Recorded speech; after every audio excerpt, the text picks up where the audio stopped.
Welcome to the Peaceful Parenting Podcast. I'm your host, Sarah Rosensweet, mom of 3 young people, peaceful parenting coach, and your cheerleader and guide on all things parenting. Each week, we'll cover the tools, strategies, and support you need to end the yelling and power struggles and encourage your kids to listen and cooperate so that you can enjoy your family time. I'm happy to say we have a great relationship with our 3 kids. The teen years have been easy and joyful, not because we're special unicorns, but because my kids were raised with peaceful parenting. I've also helped so many parents just like you stop struggling and enjoy their kids again. I'm excited to be here with you today and bring you the insight and information you need to make your parenting journey a little more peaceful. Let's dive into this week's conversation.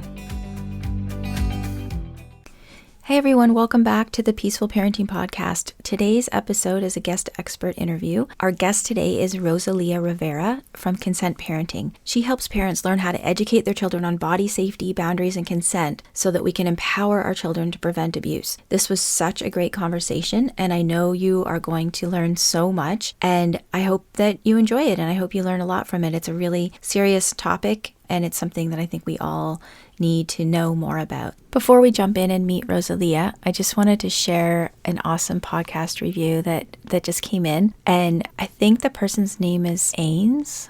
I can't totally tell from their username, but thank you, whoever you are, who says, I am so thankful for the care and energy that Sarah puts into her Peaceful Parenting podcast episodes. As a stay-at-home mom of a 5-year-old, I often feel alone or lost as what to do in the challenging moments, but listening to Sarah's wisdom, along with all the amazing guest speakers she has on, always makes me feel empowered, more compassionate toward myself and child, and inspires me to keep growing and learning. I love that so much. Thank you so much for those kind words. I really, really appreciate each and every one of you who takes the time to leave a review. It really helps the podcast grow and reach more people. And if we can reach more people, we can really change the world. You all, this is just such amazing and important work that you all are doing. And I'm so glad that you have me along with you on the journey. If you would like to leave a review on Apple Podcasts, I would love that, or to rate the podcast on Spotify.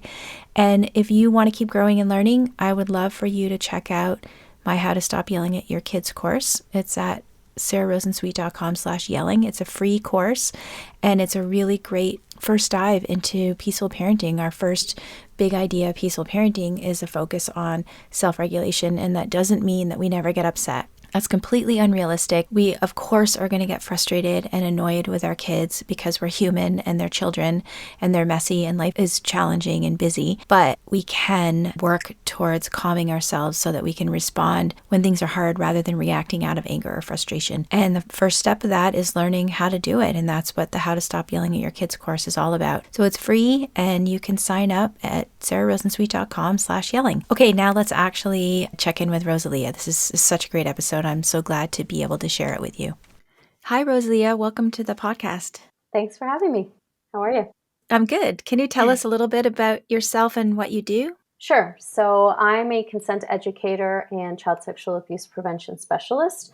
I consider myself a rape culture disruptor, and I'm also the founder of Consent Parenting, the host of the About Consent podcast. And what I do essentially is help parents learn how to teach their kids about body safety, boundaries, and consent so that they can prevent abuse, but also how to help them have the really important conversations with other adults in their children's lives, because that's also a very important part of abuse prevention. So yeah, and I work predominantly with survivor parents. I'm a survivor myself, and help them really learn how to navigate the potential triggers of teaching this, because it's such a greater risk issue for survivors. So that's my area of focus, but the work really is meant to empower all parents.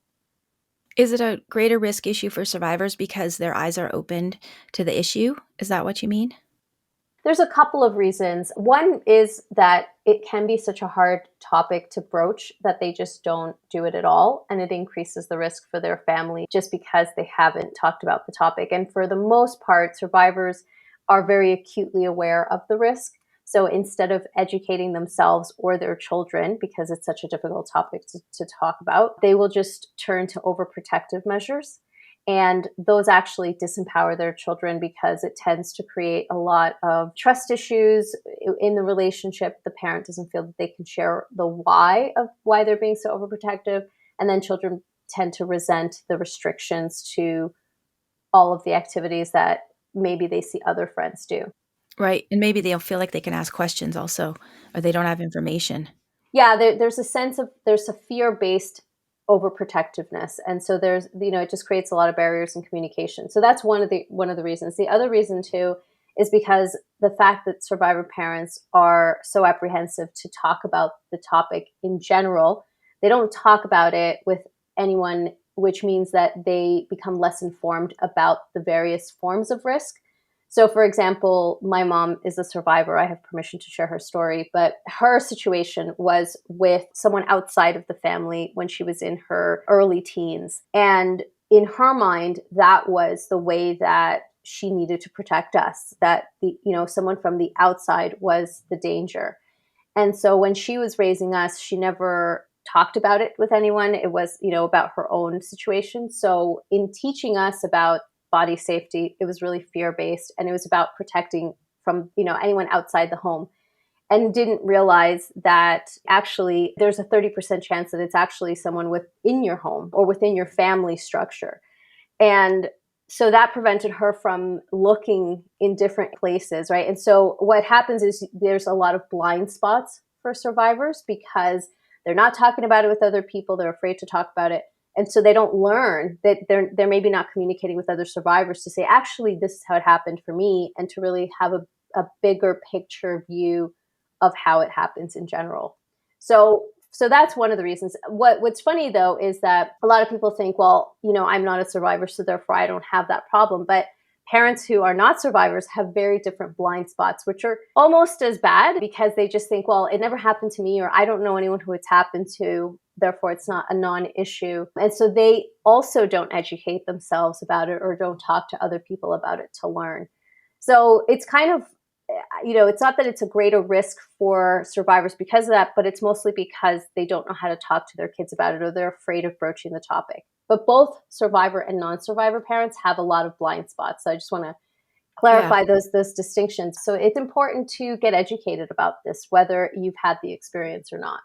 So where do we start? I mean, I know we're not going to distill your life's work into a podcast episode. However, can you give us some, where might we start in terms of teaching consent? I know those are sort of teaching consent and teaching how to keep kids safe from sexual predators. And of course, they're related, but they're also sort of two separate things in a certain way. So maybe we could talk about consent first, and then we can talk about keeping kids safe.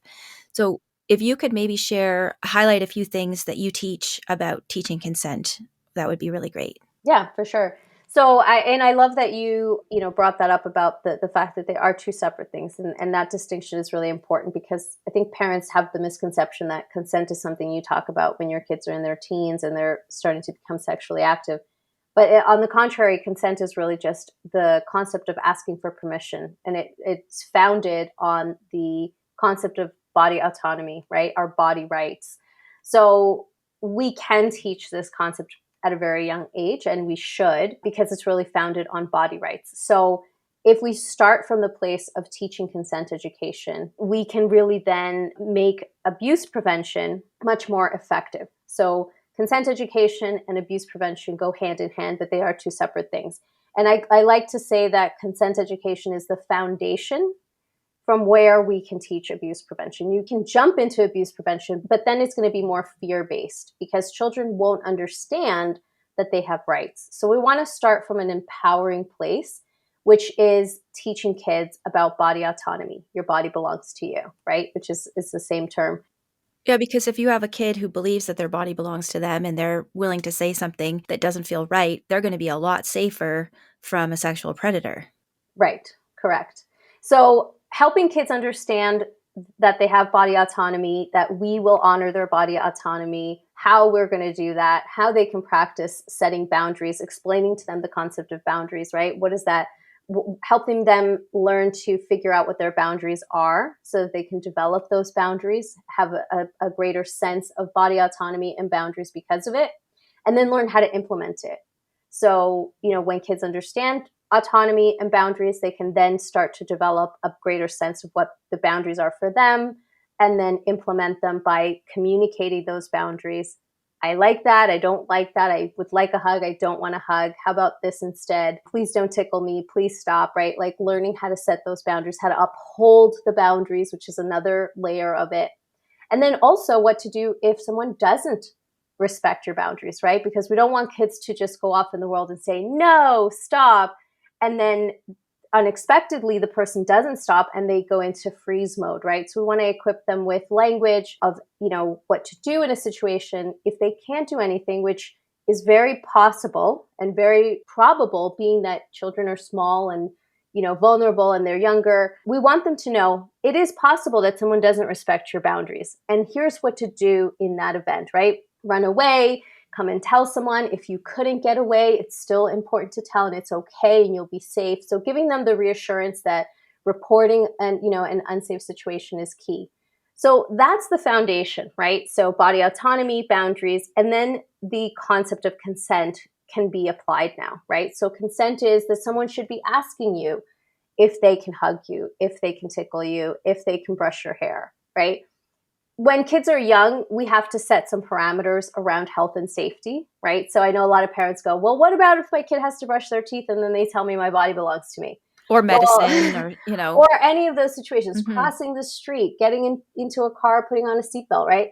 So we do need to explain to them, your body does belong to you. And as your parent and guardian, here's some ways that, you have access to that body autonomy. And here's some ways that I have to override those for your health and safety. And these are what they are, right? So that we start to help them understand those differences and we communicate. And if there's a situation where we have to override it and they're upset, that we are also acknowledging and validating those feelings and not ignoring them or just saying it doesn't matter. Right, it didn't feel good that I had to, give you the eye drops, and I'm really Right. sorry, and it's a health and safety limit. Yeah, and I understand that, you didn't like it and here's why I did it, right? So we really open up those channels of communication. So this gives kids a baseline to know what is safe, what's appropriate, what's inappropriate. Then we can start applying the abuse prevention layers, right? So this is where we move into talking about body literacy. And these are the very foundational blocks of sex ed, that a lot of people don't consider being sex ed, but body literacy is sex ed, right? Because we do have, private parts, genitals, right? And those are sexual organs. So we want to start with the foundation of helping them understand their body in very healthy, positive ways, helping them to learn the names of those parts, helping them learn the functions of those parts, teaching them about appropriate, inappropriate, safe, unsafe touch, staying away from words like bad touch or good touch, really full. And sorry, can you go into that a little bit more? What's the difference between safe, unsafe touch and good touch, bad touch? Yeah, I have a workshop called Private Part Safety, and I really break this down because it's so key for parents to understand. They don't consider this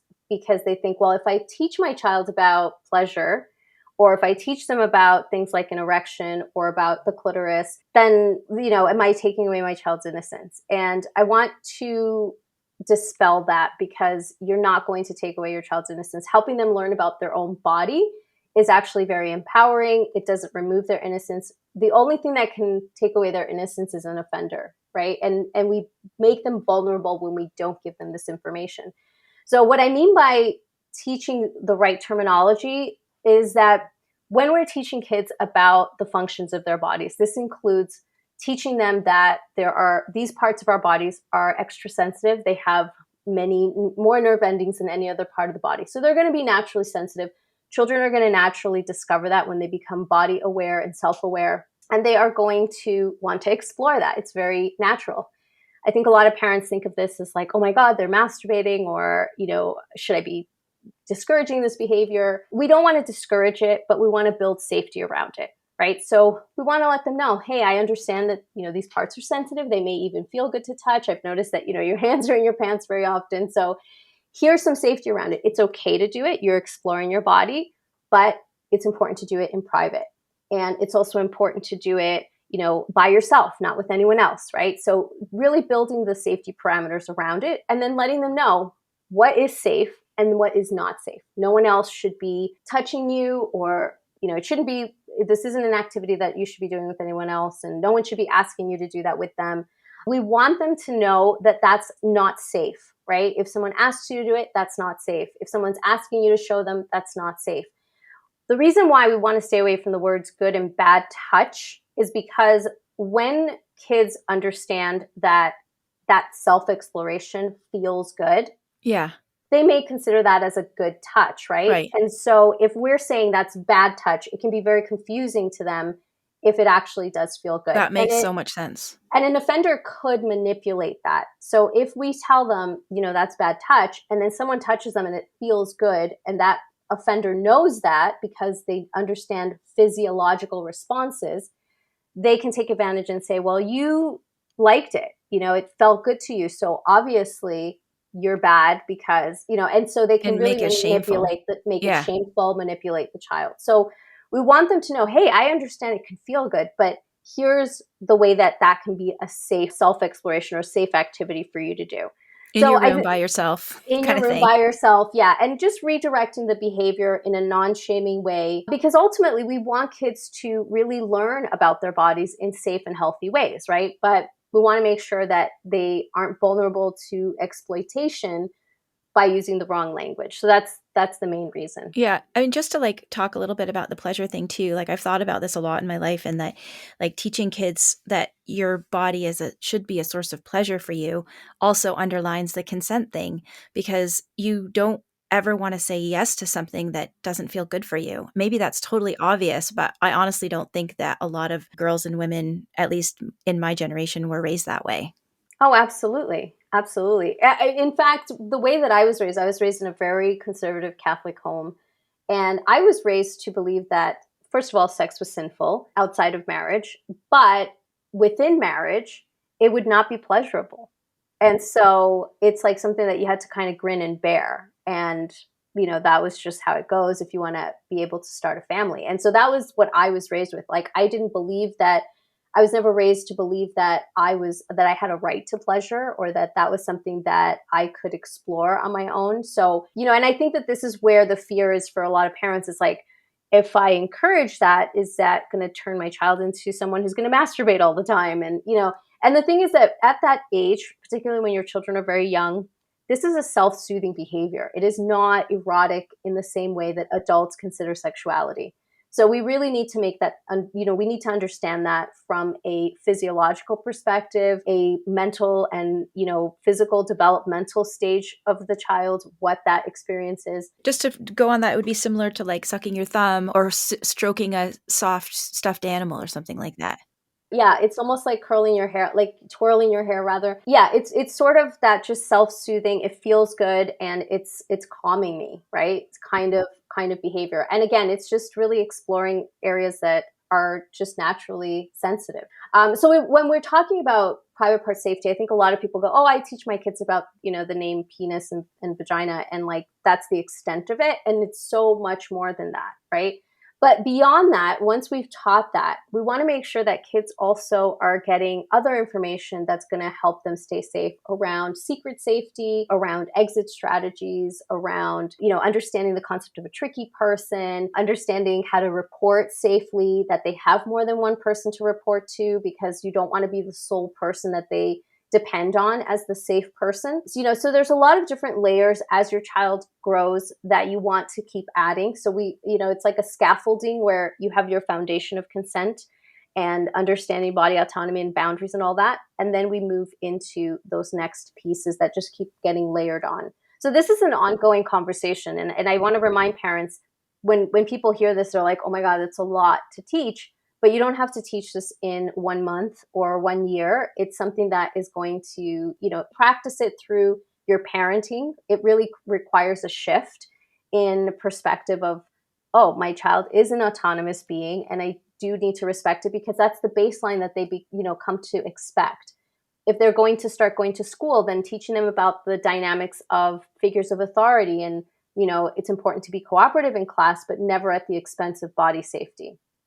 So those kinds of things as your children grow. So you wouldn't teach that to a 3-year-old, but you're going to teach that to a 4 or 5-year-old that's starting to go into school. Yeah, it becomes part of the fabric of your life, it sounds like, just like, how you have these everyday interactions. I have a question for you about the beginnings of teaching about predators, because this comes up a lot with parents that I work with. Say you have an outgoing 4-year-old, and I had an outgoing 4-year-old, and they're very concerned with not wanting the kid to talk to strangers. What I did was I taught my daughter about tricky people and about the things that adults should never ask of children. If anyone tells you not to tell your mom, that's the sign that you have to tell your mom, like stuff like that. But can you go over a little bit about how you balance that, letting your children be in the world and explore and meet new people, with also starting to teach them about the concepts that will keep them safe? Yeah. So, I mean, first of all, I want to say that it is never your child's job to prevent abuse, right? So when we teach our children about body safety, we are giving them life skills, right? That they are going to learn how to develop in different ways as they go into their own relationships. But obviously, with caregivers and figures of authority in their life, we want them to be able to feel comfortable enough to vocalize what those boundaries are, what knowledge they already have about body safety.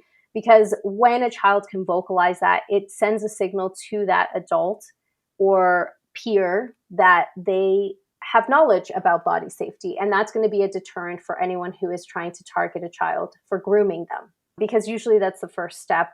90% of abuse happens by people that a child and family knows and trusts. It's not stranger danger. So although I understand parents' fears of like, my child goes up and talks to everybody, or like they run up to strangers and hug them, we want to teach them, some safety around that, just like anything else. If you see a stranger, it's important that you don't talk to them unless there's another safe adult around with you. If a stranger comes up and asks you for help, that means that you should come and ask mom to help them, not for you to be the one that helps them, right? Because adults shouldn't be asking kids for help. They should be asking other adults. That's what I told my daughter, that adults should never need help from kids. Right. And so, those are some of the basics in terms of that, sort of stranger danger concept that I think a lot of parents have fear around. But the other piece is that if a child is going off and, running up to someone and hugging them, this is just an opportunity to reinforce the ideas that we've talked about with body rights and autonomy. Like, just as much as someone should ask you for a hug, you should ask someone else if they want a hug, right? So it's a two-way conversation, two-way street here.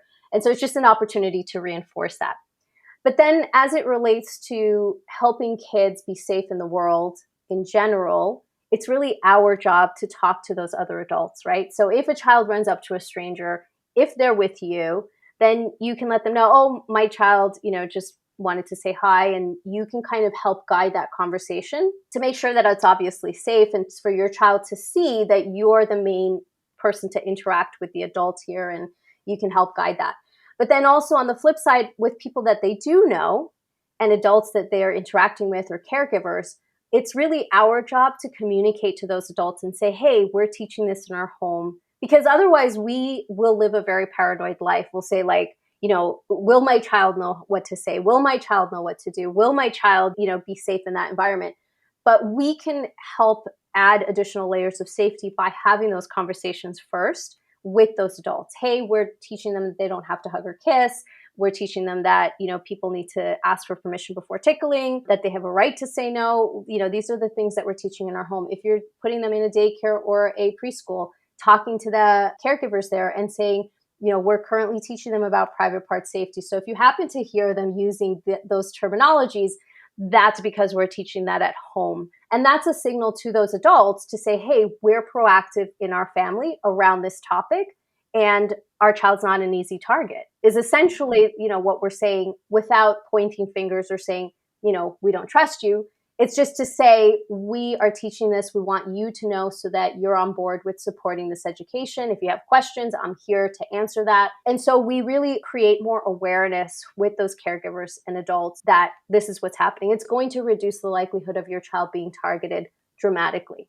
So we want to be the ones that are vocalizing, that are communicating, that are inviting people to be part of our safety team, that if there's someone that we don't trust, we have now taken the step to vocalize to them, right? And we're going to eliminate opportunity by saying, I see grooming signs that this particular person, is displaying, and there's a sixth sense in me that doesn't trust this person anyway. So you know what? I'm not going to allow one-on-one visits or opportunities with this adult, right? So educating ourselves about grooming practices and what those are and those red flag behaviors to look out for to help teach our kids some of those. Yeah, can you tell us what some of the grooming signs, red flags are? Sure. So if we notice that there's an adult who, is overly interested in our child, they seem to want to play all the games, they seem to just want to be more with children than with adults, that's a potential red flag. And this goes even for, people who are in caregiving spaces. For example, there was a mom who reached out to me and she said, there's this really great school. The teacher is really, who I spoke to is really great, but there's a second teacher who would be part of my child's class. And in looking at their bio on the website of the school, it seems to me like they're excessively involved in children's activities. Like they're there before school starts for the early morning program, throughout the program, then they're after school, then they do like a Sunday program with the kids, and then there's like some other coaching thing that they do. And it just seems weird, and I get this weird sense about this person. And I said, first of all, always listen to your gut. There's always something that our, mother instincts are picking up. But then also, if you see additional signs, then there's pause for concern. And in this particular case, someone who is working with children all day typically wants a break from kids. But this particular individual was in almost every possible child activity that you could think of.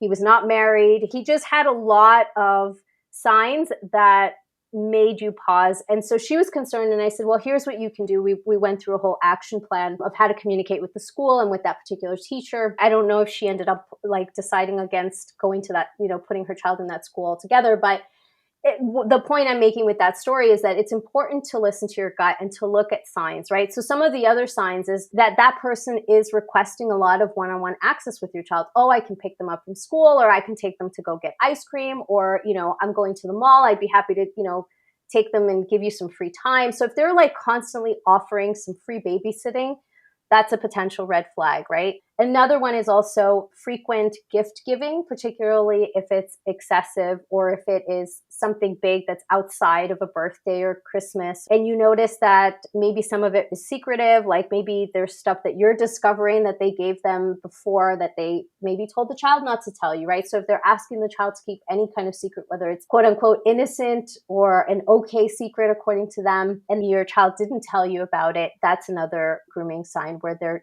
trying to sort of develop a very special, sort of more intimate relationship with the child.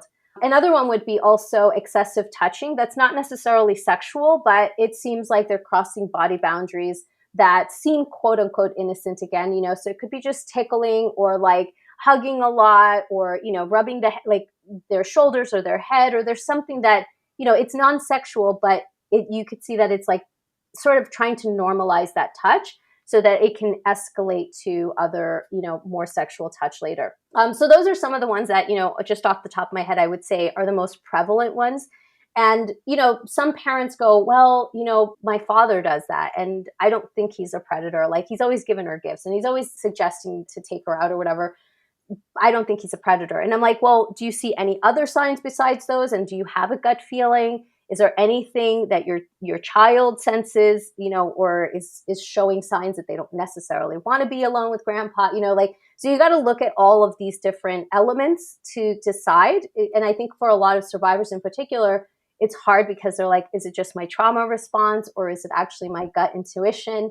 So this is why it's so important to know the signs, right? To look at the grooming signs, to look at your child's behavior, to listen to your gut and put those pieces together, and you'll have an equation that says, I should be more cautious with this person. I should eliminate contact with this person.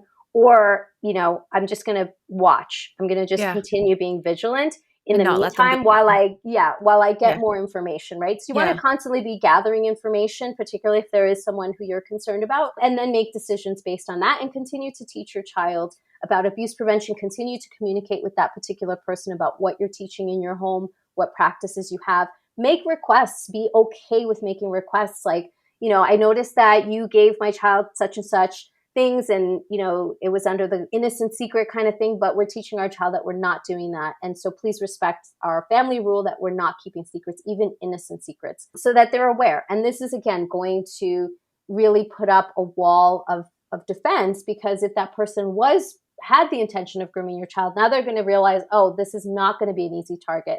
And offenders are looking for easy targets. They're looking for a child that is going to have the least likely chance of reporting them. So if you're telling that person, look, we're giving our child all the education and I'm telling you what that is, there's a much lower chance that that person is going to continue to groom your child. You may see a shift in behavior. Yeah, it sounds when you were describing the grooming behavior, it sounds like it also could be really confusing for a child because a lot of those things would just make a kid feel really special too, right? And that's probably part of the intent behind it. 100%, 100%. One of the things too that I wanted to point out is a lot of offenders are looking to target children who have a challenged relationship with their parents. So if maybe there is a home where the parents are divorced and they're living between two homes, and maybe there's conflict that's happening with either the parents or the child, that's where an offender is going to try to exploit those gaps, right? And they're going to say, oh, well, if your dad is being mean, then they're going to want to step in and play that role. So there are ways where you can sort of spot like, oh, this person is trying to sort of create a special relationship with my child. And that's a point of interest to me. Like, why is that person doing it? Is it someone that I personally trust? Is it someone that's new? Is it, a lot of times we tend to look relationships within our families as the safest. And unfortunately, that's not true. And so we let our guard down, especially if we see signs that we're like, oh, well, we just went through a divorce. Maybe he's trying to like fill that father role. And we want to, create a comfort level for our child to soften, the dynamic. But we let our guard down. And if we don't know what those grooming signs are, we could just, make our child more vulnerable because of it. So grooming is a really important topic that a lot of parents are still not aware of. They don't know what that means. Especially nowadays, we see the word grooming a lot in the news as it relates to, teachers teaching sex ed or body safety at school or gender at school and seeing that as grooming. So it's the word, unfortunately, is being conflated right now. But really grooming, what it means as it relates to child sexual abuse is the strategies that a potential offender will use to gain the trust and the access really to a child, right? So the more that they can have that one-on-one access with the child and groom them to, be more comfortable and to just let their guard down, for the child to let their guard down and the parent to let their guard down, then they have more access to the child with the intention of abusing them. Would you tell your child about that there are people out there who do bad things, and would you tell them about grooming? Like, how much would you just be watching for it yourself versus, I mean, I know we don't want to put the onus on the child to protect themselves from predators 100%, but where's the balance between letting your kid think that people are generally good and telling them about bad people that are out there, I guess is how I'm trying Yeah. to say it. Yeah. No, it's a totally normal question that I think a lot of parents think and realize. And this is where they go, well, I don't want to scare my child. I don't want to teach them something that's going to make them scared of the world. The truth is that we can't sugarcoat everything, right? And we do need to create a level of awareness that doesn't scare them, but does allow them to start thinking more critically in the world. And that's going to change at different ages and stages. So we can teach children about grooming as they get closer to those dating years, because grooming can be part of dating, right? And a lot of times it is sort of an unconscious thing that their partner might be doing because that was behavior that they experienced. Grooming can be something that happened to a victim, and so they may not recognize those patterns when they go into their own relationships. So we want kids to understand those red flags, particularly because of trafficking, unfortunately. There are people who are recruiters and they are called Romeo pimps, and they will engage a child in a romantic relationship with the intent to traffic them. So as a child gets older, we can give them more specifics around grooming. And if you've done a good job of having open communication about body safety in general, then that's not going to be as difficult of a conversation. For children that are younger, we really introduce this idea through the concept of a tricky person. And so really that's just instilling the idea that it's always good to double check. First of all, to listen to your instincts. So if something doesn't feel right, that you should listen to your body, and that it should be a red flag to say, let me look more carefully at this situation. Is there something that isn't making me feel right? And if there isn't something that makes me feel right, then how can I get out of the situation and get support, get help from a safe person, right? So to introduce the idea of a tricky person to a really young child, we can use stories, books, movies that they're already currently watching because they're loaded with this idea. And so when we're like, I don't want them to think there's bad people in the world, they're seeing it all the time in narration, right? So a simple example of this is in Frozen. You know, there's the prince in the first movie who was originally looked like he was a good guy, turned out to be a bad guy. That was a tricky person. So the goal in sharing that with kids that are young is to say, you know, always double check, you know, here's the body safety rules. And if somebody tells you it's okay to keep a secret, that might be a tricky person. So it's always good to just double check with mom and dad and let that person know we don't keep secrets in our family, right? And that's going to be a really big red flag to that predator that says, oh, this kid's not an easy target. Like he knows to not keep a secret. Yeah. So those are some ways that we can start to educate them about that sort of basic concept, which evolves throughout their, you know, how they grow up, and just pointing out, hey, you know, if somebody asks you to keep a secret, like safe people don't ask, you know, kids to keep secrets. So that might be a tricky person. And, you know, that's sort of a code word for like, that's a grooming sign, right? So as your child gets older, it's like, hey, remember when we used to talk about this topic of tricky people? Well, here's some other things that tricky people can do. And you kind of keep layering it on from there. Right. Well, thank you so much. This has been so helpful. I know it's going to help a lot of parents. 2 more questions for you. One is the question that I always ask my guests. If you could go back to your younger parent self, what advice would you give yourself? I would say to sleep more. Like, you know, I used to always try to sneak in those extra hours at night because I couldn't have time for myself.